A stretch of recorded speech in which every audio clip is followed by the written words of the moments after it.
Hi, this mini lesson will give us a brief introduction to fractions. Fractions can be really fun and we use them all the time in our lives. All right, let's get started.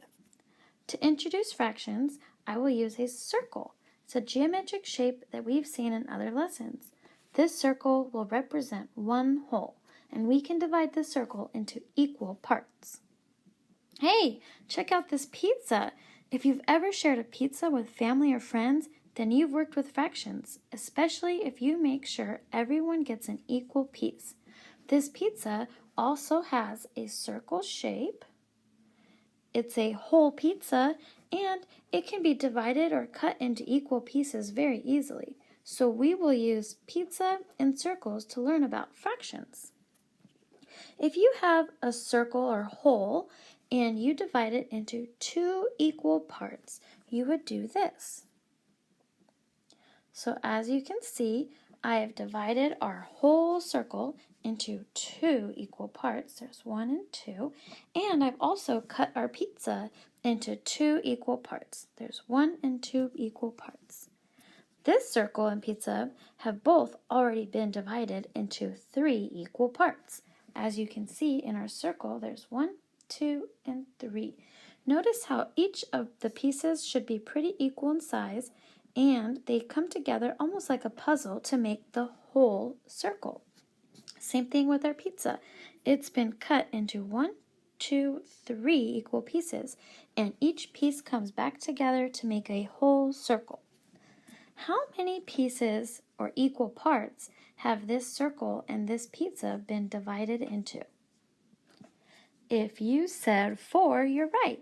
There's 1, 2, 3, and 4 equal parts to that whole circle, and this whole pizza could be cut into 1, 2, 3, 4 equal parts. Good job.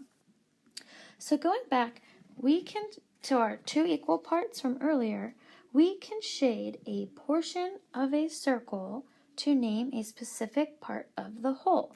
So here we have our 2 equal parts.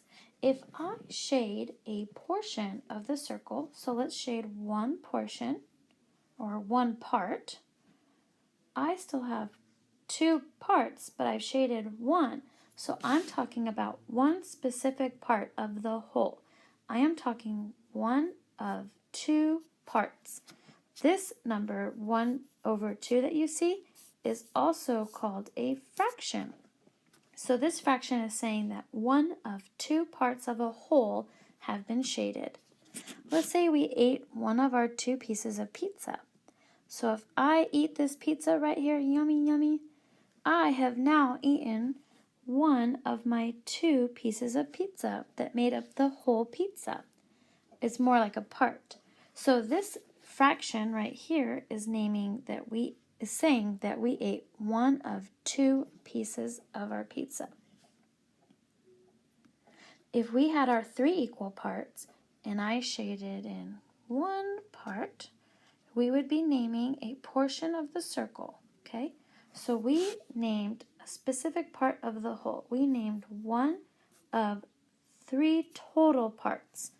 So there's 3 total parts and we shaded 1. That's 1/3 is our fraction.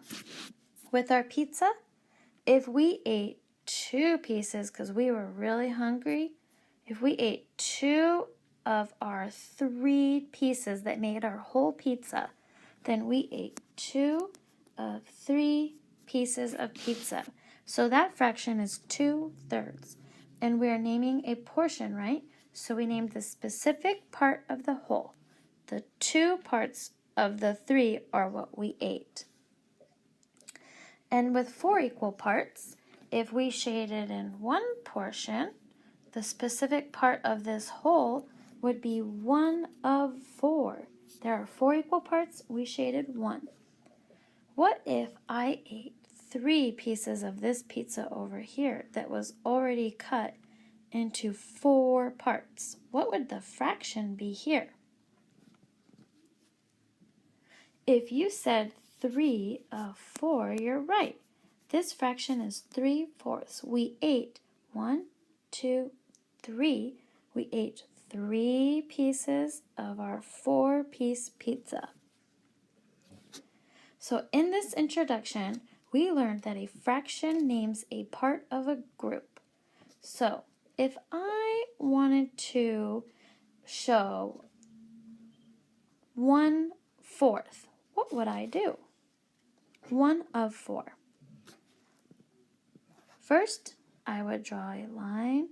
I would cut my circle or divide my circle into 4 equal parts, and that's not very equal, so 4 equal parts, and then I would shade in, we said 1/4. So I would shade in one piece of my 4 pieces that made up the whole.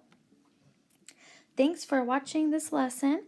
I hope you enjoyed it. Tomorrow we'll go over more in-depth on fractions, and I can answer any of your questions. Please watch this video as many times as you like. Have a great night.